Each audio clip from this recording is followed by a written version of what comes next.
જાદુઈ કલમ અને ગરીબ ચિત્રકાર। એક નાનકડા ગામમાં રામુ નામનો એક ગરીબ ચિત્રકાર રહેતો હતો।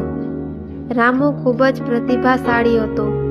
એક પણ તેની પાસે ચિત્રો દોરવા માટે સારા રંગો કે પીંછી ખરીદવાના પૈસા નહોતા। તે જમીન પર લાકડીથી અથવા કોલસાથી ચિત્રો દોરીને પોતાનો શોખ પૂરો કરતો હતો। જાદુઈ કલમની પ્રાપ્તિ। એક રાત્રે રામુના સપનામાં એક વૃદ્ધ સાધુ આવ્યા। તેમણે રામુની કલા પ્રત્યેની લગન જોઈને તેને એક સોનેરી કલમ આપી અને કહ્યું, બેટા, આ જાદુઈ કલમ છે। તું આનાથી જે પણ ચિત્ર દોરીશ તે જીવંત થઈ જશે, પણ યાદ રાખજે, આનો ઉપયોગ ફક્ત ગરીબો અને જરૂરિયાતમંદોની મદદ કરવા માટે જ કરજે। બીજા દિવસે સવારે જ્યારે રામુ જાગ્યો ત્યારે તેના હાથમાં ખરેખર એ જ સોનેરી કલમ હતી। રામુએ તે ચકાસવા માટે દિવાલ પર એક રોટલીનું ચિત્ર દોર્યું। જોતજોતામાં દિવાલ પરથી એક ગરમાગરમ અસલી રોટલી નીચે પડી। રામુ તો આશ્ચર્યચકિત થઈ ગયો। પરોપકારની શરૂઆત। રામુએ આ જાદુઈ કલમનો ઉપયોગ ગામના ભલા માટે કરવાનું નક્કી કર્યું।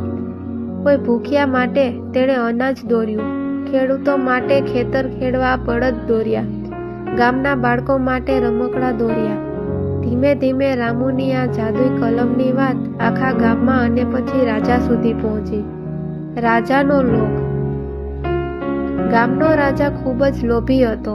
તેણે રામુને દરબારમાં બોલાવ્યો અને હુકમ કર્યો, મારા માટે સોનાના સિક્કાનો પહાડ દોર। રામુએ નમ્રતાથી ના પાડી અને કહ્યું, મહારાજ, આ કલમ માત્ર ગરીબોની સેવા માટે છે, લોભ સંતોષવા માટે નહીં। આ સાંભળી રાજા ગુસ્સે ભરાયો અને રામુને જેલમાં પૂરી દીધો અને તેની કલમ છીનવી લીધી। રાજાએ પોતે સોનાના સિક્કા દોરવાનો પ્રયત્ન કર્યો, પણ તેમાંથી સિક્કાને બદલે પથ્થરો નીકળવા લાગ્યા। રાજા સમજી ગયો કે આ કલમ માત્ર સાફ દિલના માણસના હાથમાં જ કામ કરે છે। વાર્તાનો અંત। અંતે રાજાએ પોતાની ભૂલ સ્વીકારી અને રામુને મુક્ત કર્યો। રામુએ ફરીથી પોતાની કલમ વડે ગામના લોકોની સેવા કરવાનું શરૂ કર્યું। ગામમાં ક્યારેય કોઈ ભૂખ્યું કે દુઃખી ન રહ્યું। બોધ। કલા અને શક્તિનો ઉપયોગ હંમેશા બીજાની ભલાઈ માટે કરવો જોઈએ। લોભ કરવાથી હંમેશા નુકસાન જ થાય છે।